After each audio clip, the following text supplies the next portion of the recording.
How to hide followers on Facebook. Hi everyone, I'm here to assist you today without any delay. Let's jump right in. First, open Facebook on your device. Then, click on three lines at the top right corner of your screen. After you've clicked on three lines at the top right, you'll find this kind of screen. At the top right, click on gear icon.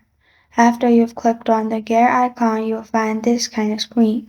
In here, scroll down and simply click on Followers and Public Content.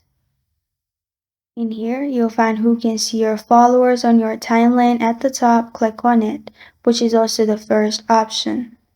After you click on it, make sure it's only me. The blue dot should be in only me.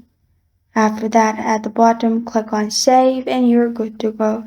This is how to hide followers on Facebook. Thank you for joining me today. If this video helps you out, please leave a like and subscribe for more. Got a question or want to suggest a topic? Comment below. Thank you for watching.